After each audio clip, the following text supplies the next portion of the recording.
ఒక దైవజనుని జీవితంలో ఒకసారి తన తండ్రి మరణించాడు. వయసులో బాగానే ఉన్నట్టుండి ఆరోగ్యము ఆయనకు హార్ట్ అటాక్ వచ్చి మరణించారు. అందరూ వచ్చి ఆ మంచి దైవజనుడు, గొప్ప దైవజనుడు, ఆయనకు చాలా మంచి సంఘం ఉన్నది, పెద్ద సంఘం ఉన్నది. కానీ వాళ్ళ నాన్నవారు కొంచెం మరీ పెద్ద ఏజ్లో కాకుండా, వయసు అయిన తర్వాత కాకుండా కొంచెం మంచిగానే ఉన్నప్పుడు ఆయన మరణించారు. చుట్టుపక్కల ఉంటున్నటువంటి వాళ్ళందరూ కూడా ఎందుకు ఇలాగ జరిగింది అని ఆ ప్రశ్నలతో అక్కడ ఉంటున్న వాళ్ళందరూ కూడా నిండిపోయింది. ఆ దైవజనునికి ఏం చెప్పాలో ఏమీ అర్థం కావట్లా. హల్లెలూయా. వెంటనే గమనించండి, లేచి నిలబడి ఆయన చెప్పాడు, దేవుడు మంచివాడు, ఆయన అన్యాయస్తుడు కాదు. హల్లెలూయా.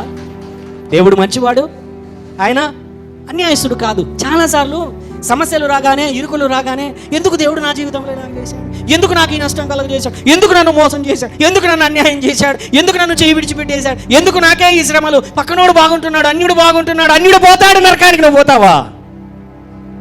హల్లెలూయా. నువ్వు యుద్ధంలో ఉన్నావు. నీ పరిస్థితులు, నీ జీవితము దేవుని యొక్క చేతిలో ఉంటున్నాయి.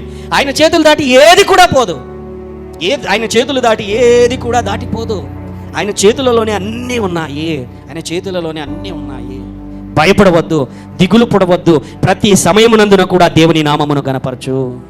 హల్లెలూయా. అనేకమైనటువంటి పరిస్థితులు, ఎన్నో ఇరుకులు, ఎన్నో ఇబ్బందులు, ఎన్నో అవమానములు, నా అనుకున్నటువంటి వారు మోసము చేసిన వారు, నష్టపోయినటువంటి జీవితం నాది. రోడ్లో నిలబడి ఉన్నటువంటి సమయంలో, అయ్యా అన్నీ నష్టపోయాను, అంతా పోగొట్టుకున్నాను, నా బ్రతుకు ఇలాగ అయిపోయింది. కన్నీటితో దేవుని దగ్గర నిలబడినప్పుడు, రోడ్లో నిలబడుకొని ఉన్నప్పుడు దేవుడు చెప్పినటువంటి మాట, ఒకటే ఒక మాట ఎప్పటికీ గుర్తుపెట్టుకుంటాను, నేను కూడా రోడ్లో నీ పక్కనే ఉన్నాను అన్నాడు. హల్లెలూయా. ఒక్క మాట, దేవుడు చెప్పేటువంటి ఒకే ఒక్క మాట.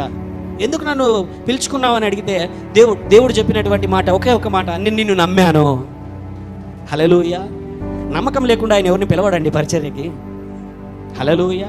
మనలో గొప్పతనాన్ని బట్టో, టాలెంట్ని బట్టో, జ్ఞానాన్ని బట్టో, ధనాన్ని బట్టో, గొప్ప కులాన్ని బట్టో ఆయన ఎప్పుడు పిలుచుకోలేదు. నిన్ను నమ్మితే ఆయన పిలుచుకుంటాడు. నమ్మినటువంటి తరువాత నిన్ను ఆయన బలపరుస్తాడు, నిన్ను అభిషేకిస్తాడు, నిన్ను ముందుకు నడిపిస్తాడు, నీకు కృపను చూపుతాడు. హల్లెలూయా.